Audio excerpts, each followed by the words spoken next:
फिर मैं बताता हूँ। सर जैसे गांव में यूपी से हूँ, तो दाने दाने जैसा शरीर में निकलता है, फुट फुट जैसा पानी उसमें भरा रहता है। तो उसको बोलते हैं कि माता जी निकली हैं। तो उनको क्या है, एक हफ्ते मतलब उसको तेल मसाला घर में नहीं खाते पीते हैं, बोलते हैं फिर उसको जोड़ देते हैं सोमवार के दिन। तो बोलते हैं माता जी अब चली गई। नहीं तो अगर नहीं, अगर ये सब करोगे तो पूरा शरीर छाले जैसे से निकलेगा। कोई तेल मसाला खा लेगा, कोई पान खा लेगा, तो बोलते हैं माता जी गुस्सा हो गई थी, इसके लिए पूरा छाला छाला निकल गया शरीर में। यही चीज मैं समझ नहीं पाता, ये माता जी कौन सी माता जी हैं?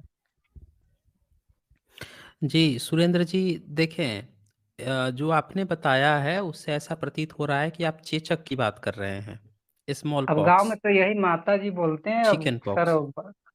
हाँ, तो हाँ, बाकी तो तो मैं नहीं जानता। गांव गांव के लोग इसीलिए माता जी बोलते हैं क्योंकि जब भी कोई बीमारी या कोई भी चीज़ जब खोज होती है ना, तो उसका कुछ ना कुछ नाम देना पड़ता है। हम्म। तो गाँव में बच्चे पालने की एक बड़ा अच्छा तरकीब थी कि बच्चा, पहले तो लोग बच्चे दर्जन-दर्जन पैदा कर लेते थे, 3, 4, 5 तो पैदा कर ही लेते थे। अब हाँ तो लोग 1-1 बच्चे या 2 बच्चे पैदा कर रहे हैं, पहले तो कम से कम जो है 4-5 बच्चे पैदा कर लेते थे।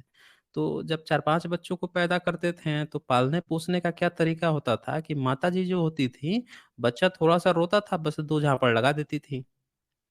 ज़्यादा टीन-पीन करता था, 2-4 झापड़ लगा देती, पें-पें करके फिर शांत हो जाता था। तो कुटाई भी बहुत सही से करती थी। तो लोगों को ऐसा लगता था कि माताजी जो है वो दंड देती हैं। माता जो है बच्चे को कोई खराब काम करता है तो पनिशमेंट देती हैं, अच्छी तरह से सूत देती हैं, कूट देती हैं, धर के कुटाई होती है। माताजी लोग तो पहले अच्छी कुटाई करती थी, गाँव में तो आज भी माताएँ लोग बड़ा अच्छा कुटाई करती हैं। चप्पल मिला तो चप्पल से ही, बेलन मिला तो बेलन से ही सुताई कर देती हैं बच्चों की। तो लोगों में ऐसा फैल गया कि जब कोई ऐसी बीमारी हो जो कुछ समय के लिए पनिशमेंट दिया जाए, कुछ समय के लिए। तो ये एक ऐसी बीमारी थी चिकन पॉक्स या स्मॉल पॉक्स, जो ऑटोमेटिकली 1 हफ्ते 3-4 दिन से लेकर 1 हफ्ते के अंदर स्वतः खत्म हो जाती हैं, ठीक हो जाती हैं। और ये गंदगी से होती हैं। जो गंदगी आती है, आप नहीं नहा रहे हैं, कम नहा रहे हैं या खराब क्वालिटी के कपड़े पहन रहे हैं या किसी को पहले से स्मॉल पॉक्स या चिकन पॉक्स हुआ है, उसका आपका कुछ शरीर टच-वच हुआ या कुछ ऐसी चीज़ें हुई, तो उससे भी ये फैलता है। तो अब छुआछूत किसी, सर। हाँ, छुआ-छूत वगैरह से इससे फैलता है।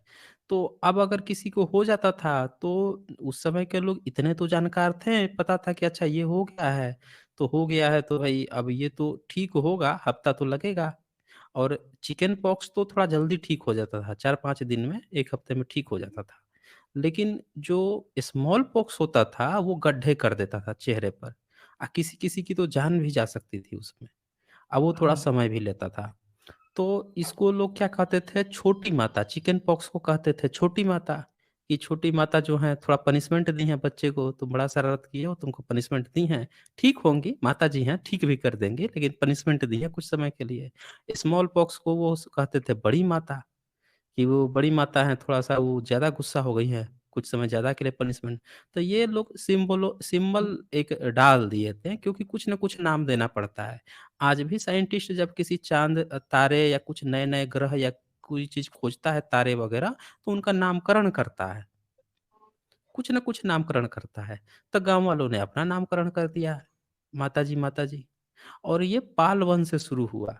पाल वंश में महिलाओं को बहुत ज़्यादा तवज्जो दी गई। उनका आप देखें कि देवियों की मूर्तियाँ बनाई गई। बौद्ध भिक्षुणी जो तारा देवी होती थी, मंजूषा होती थी, उनको देवी कहा जाने लगा। उनकी तरह-तरह की मूर्तियाँ बनाई गई, उनके हाथों में अस्त्र-शस्त्र दिए गए। उनको बताया गया कि माताजी पनिशमेंट दे सकती हैं। और वज्रयान में तो जो चेहरा होता है, जीभ निकाल के पूरा बहुत विकराल सी जीभ निकाल के खड़ी रहती थी, आँखें फाड़ के माताजी, वैसे चित्र बनाया जाने लगा। तो यहाँ से एक लोगों में वो चीज़ आ गया कि माताजी थोड़ी खतरनाक भी होती हैं, गुस्सा भी हो जाती हैं। तो इसीलिए इस तरह की चीज़ें वो लोग डाल दिए हैं। जी, Surendra ji. Thank you sir. Okay.